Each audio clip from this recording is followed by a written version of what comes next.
ګران هېوادوالو، خویندو ورونو مسلمانانو، زما د مینې ډک سلامونه او احترامات د زړه له کومې ومنئ. څرنګه چې د روژې مبارکه میاشت ده، هیله لرمه چې دا میاشت په خوشحالۍ تېره کړئ او زموږ ستاسې عبادتونه، روژې، تراویح د الله په دربار کې منظورې او قبول شي.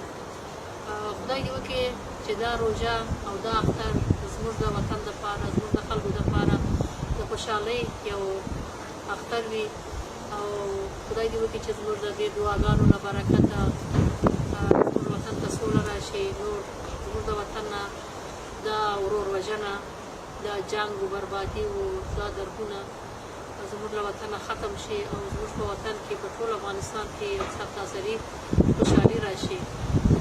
دوستانو، څرنګه چې دا د روژې میاشت ډېره مقدسه میاشت ده، ډېره مبارکه میاشت ده، نو هغه دوستان چې پیسې لري یا وسه یې رسېږي باید د هغه خلکو لاسنیوی وکړي چې د شپې ډوډۍ ته اړ وي یا څه نه لري، د خوړو څه نه وي ورسره، نو د دې غریبانو مظلومانو سره باید خپل د وسې اندازې پورې باید کومک وکړو او خپل د خولې ډوډۍ ورسره باید نیمه یې کړو چې دوی په روژه ماته کې وږي تږي پاتې نه شي.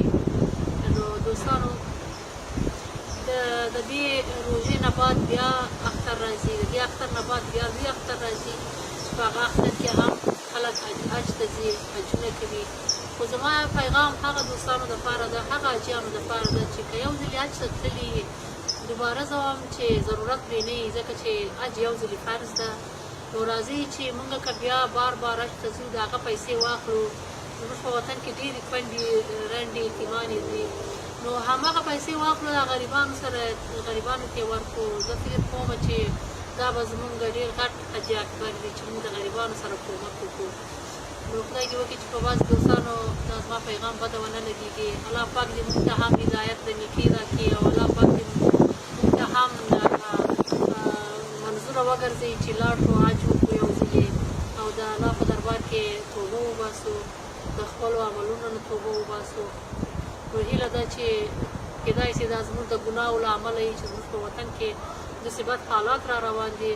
نو زه ارزو لرم چې خدای پاک دې موږ ته هم هدایت د نیکي راکړي او زموږ دعاګانې او روزې خپل په دربار کې منظورې وګرځوي او زموږ وطن ته یو سوله راشي او ټول مسلمانانو کې خدای یو خوشحالي او ورورولي، ټول اسلام ته دې خدای یو ورورولي په نصیب کړي. دوستانو، دا باقي ماندې روژې چې پاتې دي، خدای دې وکړي دا په خوشحالۍ تېرې کړي او یو ښکلی او خوشحاله اختر مو په نصیب شي. والسلام.